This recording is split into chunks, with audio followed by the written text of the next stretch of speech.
ये है सिंधु नदी। सिर्फ एक नदी नहीं, बल्कि एक जीवित धरोहर। इसने सभ्यताओं को जन्म दिया, साम्राज्यों को सहारा दिया और हजारों वर्षों से करोड़ों लोगों की प्यास बुझाई। मोहनजोदड़ो से लेकर कराची तक इसकी महत्ता बरकरार है। लेकिन इतिहास गवाह है, पानी जहां जीवन देता है, वहीं यह संघर्ष, लालच और युद्ध का कारण भी बनता है।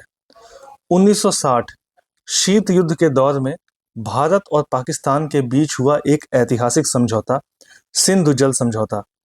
विश्व बैंक की मध्यस्थता में बनी इस संधि ने तय किया कि सिंधु, झेलम और चिनाब का पानी पाकिस्तान को मिलेगा और सतलज, ब्यास और रावी भारत के हिस्से आएंगे। कई बड़े युद्ध, सैकड़ों आतंकी हमले, मगर ये संधि हर बार बची रही, क्योंकि ये जीवन रेखा थी और है। लेकिन 22 अप्रैल 2025 पहलगाम की शांत घाटी में गूंजती गोलियों और धमाकों ने सब बदल दिया। एक आतंकी हमला, 26 निर्दोषों की जान और भारत के सब्र का अंत। भारत ने जवाबी कदम उठाया, सिर्फ गोलियों से नहीं बल्कि पाकिस्तान के भविष्य को जड़ से हिला देने वाले फैसले से।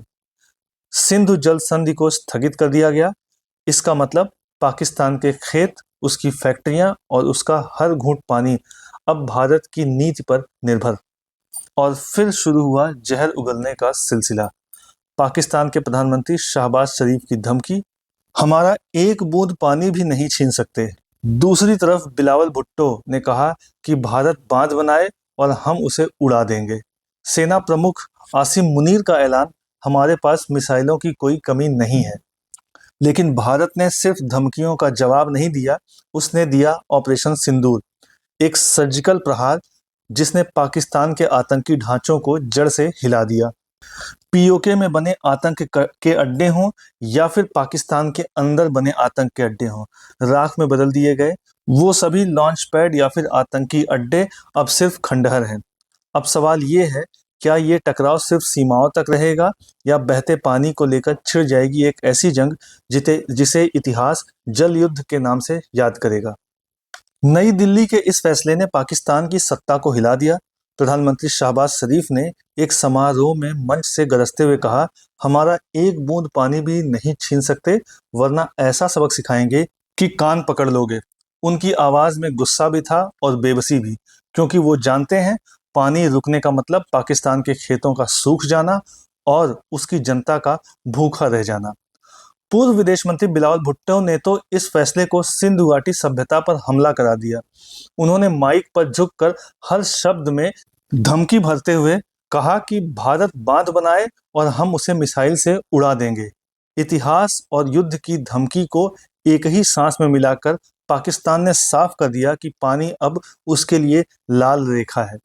अमेरिका के टाम्पा शहर में सेना प्रमुख जनरल आसिम मुनीर ने भी आग में घी डाला। उन्होंने कहा कि हमारे पास मिसाइलों की कोई कमी नहीं है, और इसके आगे ये भी कहा कि अगर भारत बांध बनाएगा तो हम उसे पल भर में नष्ट कर देंगे।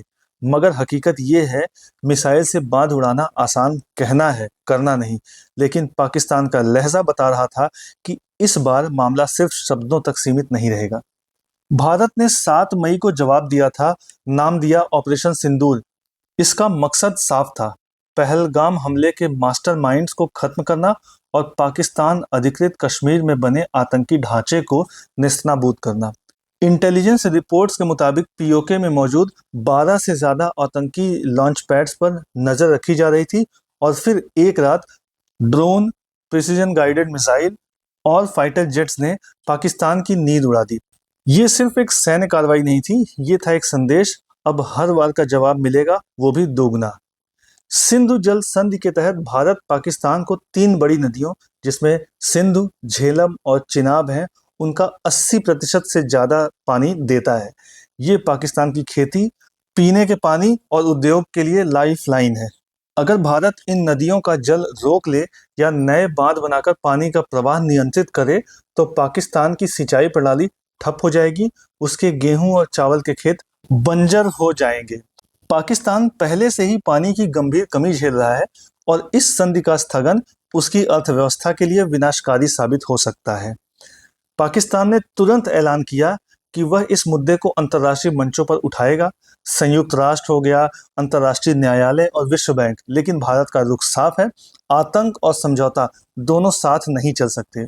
भारत पहले से ही कई बांध और जल परियोजनाएं बना रहा है, जैसे किशनगंगा, राटले और पाकल डल, जो पाकिस्तान के हिस्से का पानी रोकने या मोड़ने में सक्षम है। अगर ये प्रोजेक्ट समय से पूरे हो गए तो पाकिस्तान के लिए पानी का संकट सिर्फ भविष्य की चिंता नहीं रहेगा, बल्कि वर्तमान का डर बन जाएगा। सिंधु का पानी सिर्फ पानी नहीं, ये इतिहास है, जीवन है, राजनीति है और अब शायद युद्ध का कारण भी।